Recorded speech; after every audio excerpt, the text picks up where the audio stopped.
Assalamualaikum. Sudah siap belajar? Hari ini kita akan belajar tentang wawancara. Apa yang dimaksud dengan wawancara? Wawancara adalah kegiatan tanya jawab antara pewawancara dengan narasumber untuk memperoleh informasi. Kegiatan wawancara yang dilakukan oleh pewawancara pasti tujuannya untuk mendapatkan informasi sebanyak-banyaknya dari narasumber. Inilah contoh pewawancara dan narasumber. Pewawancara adalah orang yang memberikan pertanyaan kepada narasumber, sedangkan narasumber adalah orang yang memberikan jawaban atau informasi dari pertanyaan yang diberikan oleh pewawancara.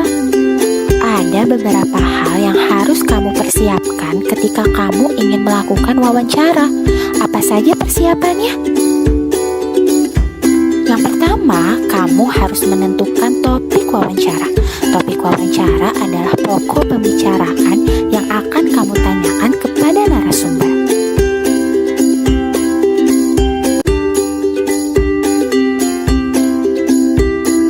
Yang kedua adalah menentukan narasumber yang akan kamu wawancarai. Nah, dalam menentukan narasumber, tentunya haruslah yang sesuai dengan topik wawancara. Yang ketiga adalah menghubungi dan mengkonfirmasi waktu wawancara kepada narasumber. Hal ini sangatlah penting supaya kegiatan wawancara bisa terlaksana. Yang keempat adalah membuat daftar pertanyaan. Daftar pertanyaan bisa kamu buat dengan kata tanya yang disingkat Adik Simba. Apa adalah kata tanya yang berfungsi untuk menanyakan suatu hal atau perbuatan? Contohnya, apa yang sedang kamu lakukan?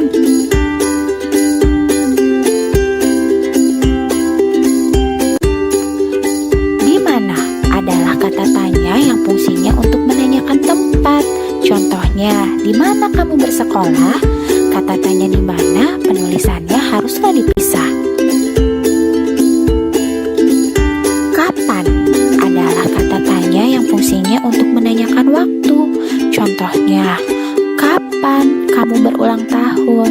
Kapan kita bisa bertemu lagi? Siapa adalah kata tanya yang fungsinya untuk menanyakan tokoh.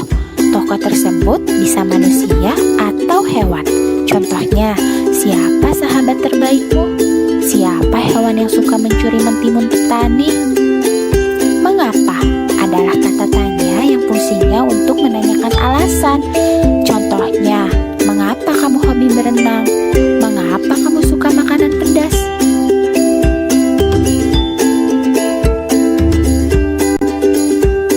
Bagaimana kata tanya yang fungsinya untuk menanyakan cara atau proses pengerjaan atau bahkan kejelasan suatu hal.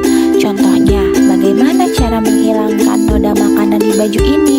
Bagaimana kejadian yang sebenarnya sehingga dia bisa menangis? Satu lagi, kata tanya berapa? Kata tanya yang fungsinya untuk menanyakan banyak, jumlah, atau satuan. Contohnya, berapa jumlah teman-temanmu di sekolah? Berapa biaya yang kamu keluarkan untuk berobat kemarin? Pertanyaan-pertanyaan tersebut haruslah berupa kalimat tanya. Kalimat tanya adalah kalimat yang berisi pertanyaan dan tentunya memiliki tujuan untuk memperoleh jawaban dari seseorang yang diberikan pertanyaan. Berikut ini adalah ciri-ciri kalimat tanya. Pertama, kalimat tanya diakhiri dengan tanda tanya. Kedua, kalimat tanya diawali dengan kata tanya. Kata tanya seperti apa, di mana, kapan, siapa, mengapa, bagaimana, berapa. Ketiga, kalimat tanya dapat dibentuk dengan menggunakan akhiran ka, seperti apakah, dimanakah, kapankah, siapakah, bagaimanakah, berapakah, bolehkah, maukah, bisakah. Ketika kamu menjadi pewawancara, ada beberapa sikap yang memang harus kamu perhatikan, yaitu mengucapkan salam, memperkenalkan diri kepada narasumber, meminta kesediaan narasumber, berbicara dengan bahasa santun, memberikan pertanyaan dengan jelas, dan tentunya kamu tidak boleh memotong pembicaraan narasumber. Yang terakhir, mengucapkan terima kasih. Wassalamualaikum warahmatullahi wabarakatuh.